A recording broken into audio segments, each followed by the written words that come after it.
E aí, pessoal, tudo beleza? Meu nome é Jonatas, eu estou aqui começando esse canal sobre estudos bíblicos, sobre geopolítica, sobre escatologia, profecias bíblicas, tá? São assuntos que eu me interesso muito e eu comecei a orar, sentir de Deus que eu deveria estar falando sobre isso, tá? Já tenho um outro canal no YouTube, um canal grande, né, já com quase 100 mil inscritos, mas é um canal onde eu falo sobre construção de instrumentos e outros assuntos, e eu senti que eu precisava falar sobre algumas coisas que são urgentes, tá? São assuntos que têm uma certa pressa, acho que a palavra é essa.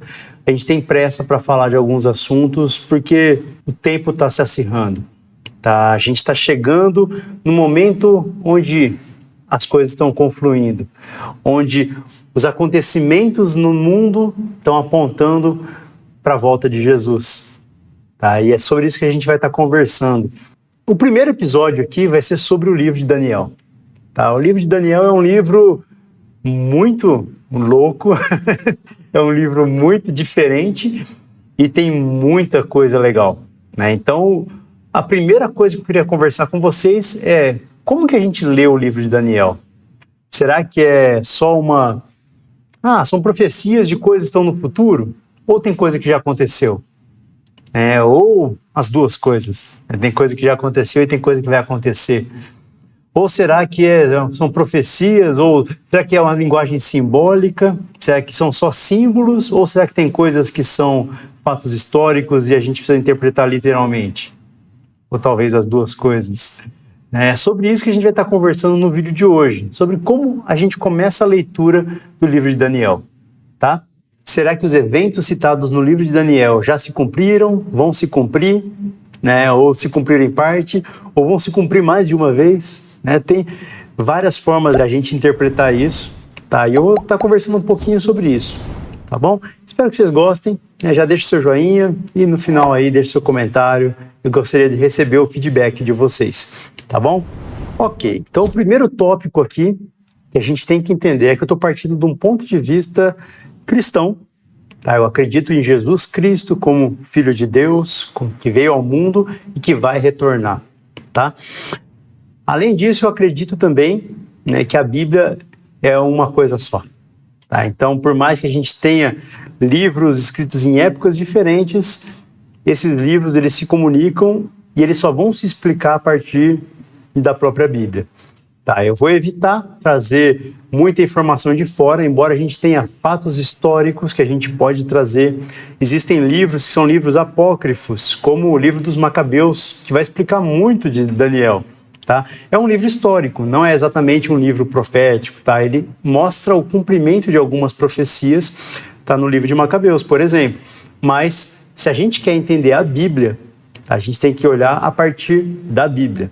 Tá? A Bíblia é inspirada por Deus? Sim, eu acredito que sim. Ok, mas o que eu quero dizer quando eu falo que a Bíblia explica a própria Bíblia? Se você quer ler os livros proféticos, eles vão ter simbolismos, tá? Eles vão ter símbolos que às vezes você vai olhar e falar, mas o que quer dizer isso? E aí dentro da Bíblia você vai achar símbolos que fazem referência ao que está sendo falado.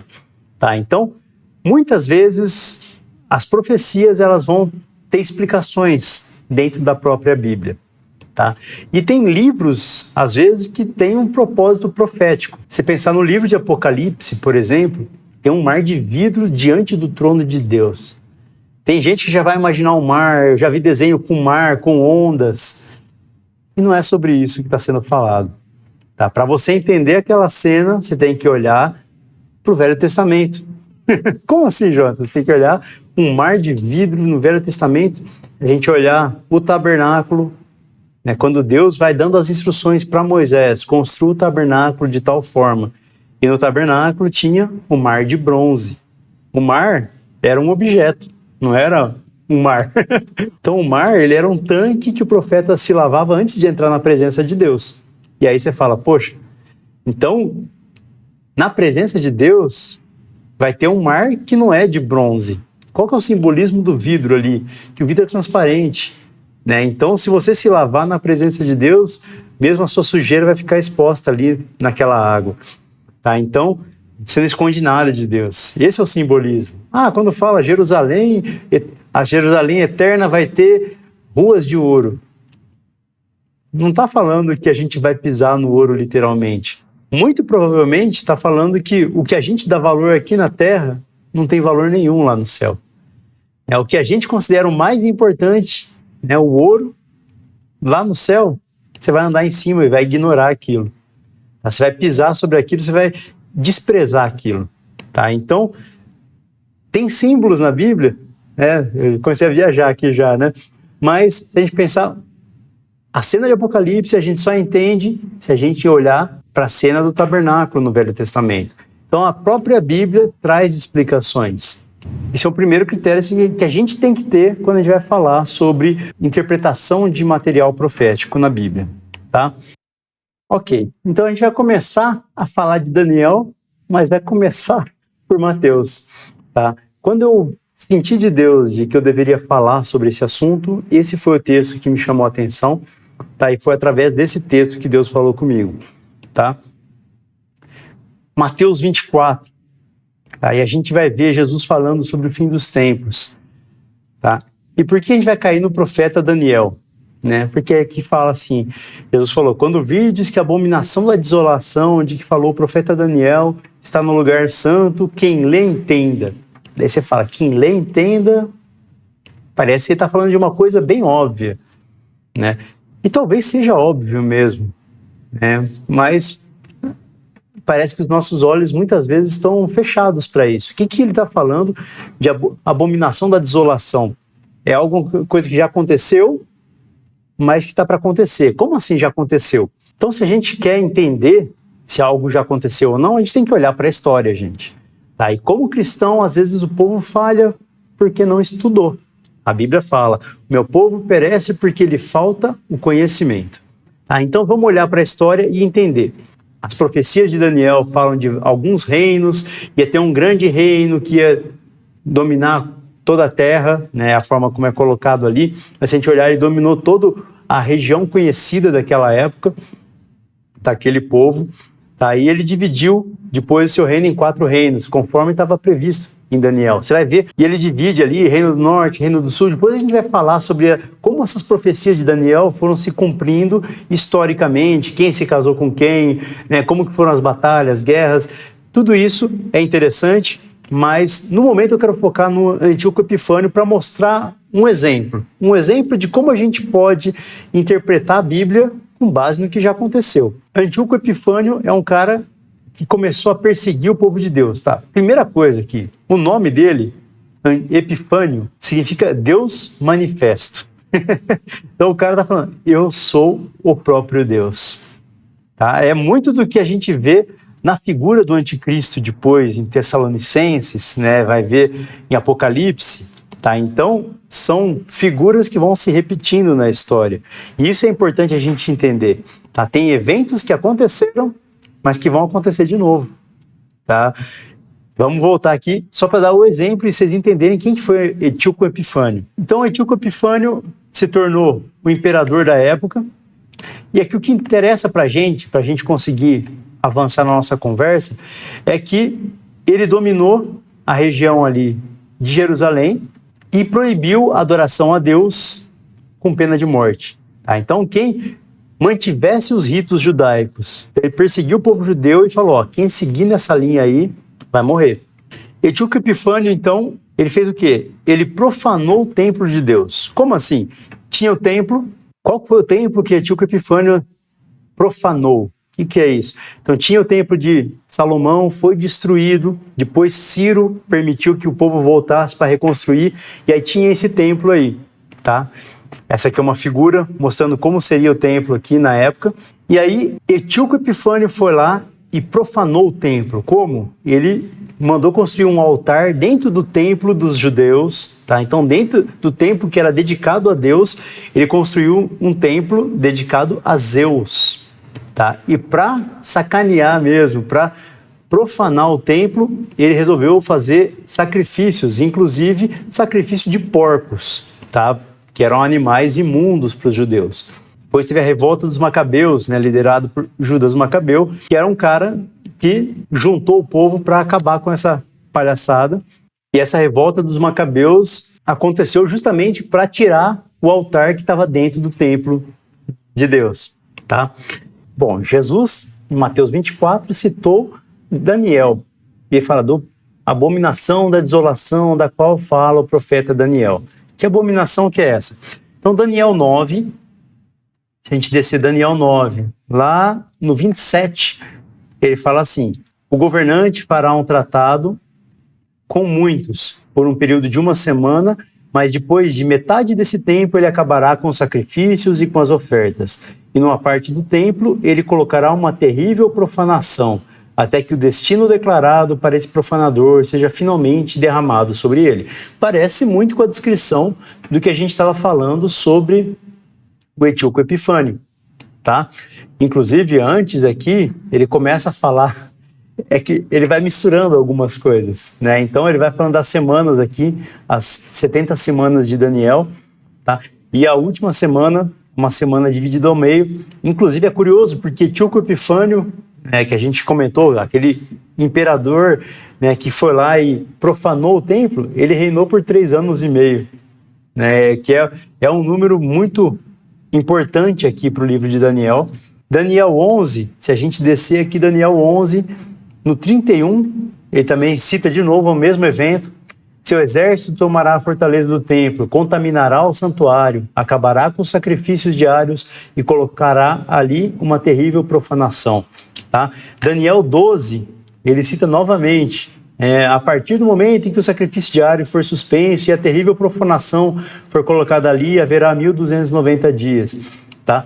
Então, 1290 dias, tá? 3 anos e meio. Tá? Existem algumas profecias aqui, eu não vou entrar no mérito, né, nos detalhes. A ideia é a gente ir discutindo ao longo de vários vídeos.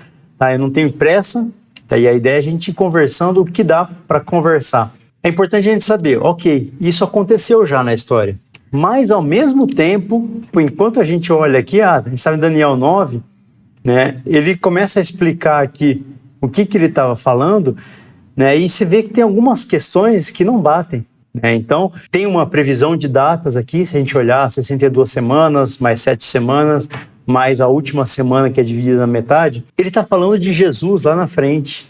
Tá? Ele fala do ungido que será morto, ele dá. É muito legal de a gente olhar, porque Daniel deu a data em que Jesus estaria na Terra, tá? Muitos anos antes, tá? Ele deu a data aqui. Ele fala da destruição da cidade de Jerusalém, tá? Do templo, né? E fala do fim chegando, né? Então ele fala de algumas coisas, você fala assim, mas espera aí, ele não está falando só sobre Etíoco Epifânio, tá? Teve alguma destruição ali. Teve a destruição de Jerusalém logo depois de Jesus, 70 depois de Cristo, mas está falando do fim também. Então tem pelo menos 3 eventos que estão sendo representados por essa profecia. E aí a gente entra no aspecto de como interpretar essas profecias de Daniel. A gente entra aqui no que é chamado de profecia de múltipla referência. Profecia de múltipla referência é o que eles chamam aqui, ó, profecia com realização múltipla ou com dupla aplicação. Tá? Então a ideia, até tripla aplicação, no caso dessa passagem de Daniel, a gente vai ver que tem pelo menos 3 explicações para o mesmo texto acontecendo repetidas vezes. Tá? Então a ideia é que o cumprimento da profecia não se esgota num determinado momento. Não é que assim, aconteceu então o que estava previsto na primeira vez ali, que a profecia foi cumprida e acabou. Não, ela tem uma segunda camada. Tá? Essas profecias de Daniel, elas têm múltiplas camadas.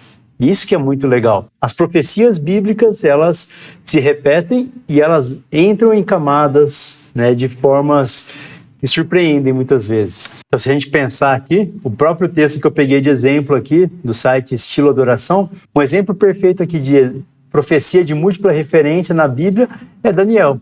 Ele fala de Etíoco Epifânio, né, eu nem tinha lido aqui, mas é exatamente o que eu estou falando aqui. Né, Etíoco Epifânio, o cerco de Jerusalém pelos romanos, no ano 70 depois de Cristo, tá? E tem a profecia do fim dos tempos. Né, ele vai falar da grande tribulação, né, vai falar dos eventos do final dos tempos, tá? Ele vai falar da destruição do planeta, né, ele vai falar do trono de Deus. O livro de Daniel tem tanta coisa, né? Ele descreve o encontro com Jesus, tá? Então Daniel viu Jesus. É muito legal e ver como a descrição é a mesma em Apocalipse e em Daniel, né? A mesma pessoa. Muitas vezes não está escrito, eu vi Jesus. Ele fala assim, eu vi um com aparência de homem, né, que tem olhos como fogo, roupas brancas, né, cinto de ouro, né, cabelos brancos, a voz de muitas águas, né?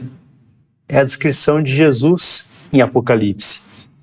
Tá? Então, a gente tem que entender que as profecias do livro de Daniel vão ter múltiplas interpretações. Então, a gente vai chamar de referência múltipla, tá? Profecia de múltipla referência. Então é isso, pessoal. Se a gente vai ler o livro de Daniel, a gente tem que entender que tem coisas que já aconteceram, e aí eu vou fazer um vídeo falando sobre como que as profecias de Daniel já se cumpriram, tá? E aí, depois a gente faz um segundo vídeo, né, como que as profecias de Daniel ainda estão por se cumprir, tá? No fundo, a ideia está explicada aqui, tá? A gente está falando de múltiplas referências, são eventos que já aconteceram, mas que vão acontecer de novo, tá? Porque existem mais de uma camada de interpretação e Deus planejou as coisas para acontecerem dessa forma. Bom, como eu falei, a Bíblia explica a própria Bíblia. E aí eu não vou trazer só uma teoria, né, de, então a gente tem que olhar para as profecias de múltiplos ângulos porque alguém disse. Vamos olhar para a Bíblia, tá? Hebreus 10:1 fala assim, a lei constitui uma sombra, um vislumbre das coisas boas por vir, mas não as coisas boas em si mesmas. Ele está falando o quê? Que o Velho Testamento, as leis que Deus deu para Moisés, não era a coisa definitiva, não era a resposta em si. Era apenas uma sombra apontando para algo que estava por vir. Tá, e eu acredito que não é só a lei, né? As profecias também, né? O livro de Daniel se enquadra aqui também. Tá? Por quê? Porque Deus permitiu que ocorressem alguns eventos que explicassem, né, e que cumprissem essa profecia, mas como uma sombra. Qual que é a ideia da sombra? Se eu mostrar uma sombra de uma mão, né, e a mão não está exatamente com os dedos todos abertos, está uma mão meio deformada, ou meio fechada, meio aberta, você não vai conseguir olhar para aquela sombra e dizer, quantos dedos tem ali? É a mão de um adulto ou de uma criança? Você não vai conseguir perceber os detalhes. Você sabe que é uma sombra de uma mão, mas você não sabe o que aquela mão está fazendo, que símbolo que ela fez, o que ela está comunicando, de quem que é aquela mão, né? Se é uma mão com pelo, sem pelo, né? E é disso que está sendo falado. Os eventos do passado, Deus organizou o universo para que os eventos do passado tivessem um símbolo para o que está para vir no futuro. Então aqui vai falando, os sacrifícios, o sacerdote ia toda hora lá oferecer sacrifício e tinha que ficar repetindo o mesmo sacrifício. Por quê? Porque o sangue do boi, do touro, não consegue remover pecados. Tá? E aí que é legal, porque ele fala assim, então tudo que a gente tinha era só uma coisa para fazer você lembrar que você tem o pecado, né, e que você precisa desse pecado ser resolvido. E o Cordeiro da Páscoa, lá atrás, se a gente for pensar biblicamente, né, Deus mandou o povo seguir a Páscoa. Por quê? Porque a Páscoa era a sombra. Era a sombra de algo que estava por vir. O evento da Páscoa. Então pega um cordeiro, mata o cordeiro, passa o sangue do cordeiro na entrada da sua casa. Cobre a sua casa com o sangue do cordeiro. Tá? E aí a morte não vai conseguir entrar na sua casa. Isso era um símbolo para Jesus. Quando João Batista viu Jesus, vamos abrir aqui, ó. Quando João Batista viu Jesus, ele falou, olha lá, é o Cordeiro de Deus que tira o pecado do mundo. Isso tem um significado maior, tá? Não é simplesmente João jogando uma palavra. Ele está falando, sabe o Cordeiro da Páscoa que morria e que o sangue protegia a gente da morte? Esse aí é o Cordeiro de Deus. Jesus está cumprindo aquela profecia. Você percebe que são camadas, né? O evento da Páscoa Deus colocou como um símbolo. Deus colocou como um símbolo que apontava para Jesus. E tudo no Velho Testamento aponta para Jesus. Tá? Então, tudo isso aponta para o grande evento da Bíblia, que é o casamento do noivo. Tá? A Bíblia coloca várias vezes a volta de Jesus como o retorno do noivo. Tá? O noivo que está ansioso, esperando pela sua noiva. E esse é o evento central da Bíblia. É o evento que Deus está organizando o universo para a gente ver. Tá? Então, quando você for ler o livro de Daniel, e eu convido você a ler o livro de Daniel comigo, a gente vai ler ele com essa perspectiva. Ok, tem coisas que já passaram, tem coisas que já aconteceram, mas tem coisas que vão se cumprir ainda, porque existem sombras, são sombras das coisas reais. E a coisa real é Cristo. A coisa real aponta para Cristo. A coisa real é Cristo. Tá? Tudo aponta para Jesus. Tá? E é isso que a gente vai chegar à conclusão. Tá? É um spoiler, mas é a base para a gente começar a leitura. Tá? É isso, pessoal. Espero que vocês comentem aí. Você já sabia que algumas coisas do livro de Daniel já tinham se cumprido? Né? A abominação da desolação já aconteceu, mas vai acontecer de novo? Como que vai ser essa segunda vez? Por que a gente fala que vai ter uma segunda vez, então, se já aconteceu a primeira vez? Então isso a gente vai ser assunto para os próximos vídeos. Tá? Aí, se você quer acompanhar essa discussão, se inscreva aqui no canal, que eu espero que seja muito proveitosa. Tá? Eu estou fazendo essa série aqui sob uma direção de Deus. Eu tenho certeza que Deus vai falar ao seu coração. Tá bom? É isso aí. A gente vai continuar a série de Daniel nos próximos episódios. Tá? Tem sugestões de como abordar, tem comentários, tem críticas?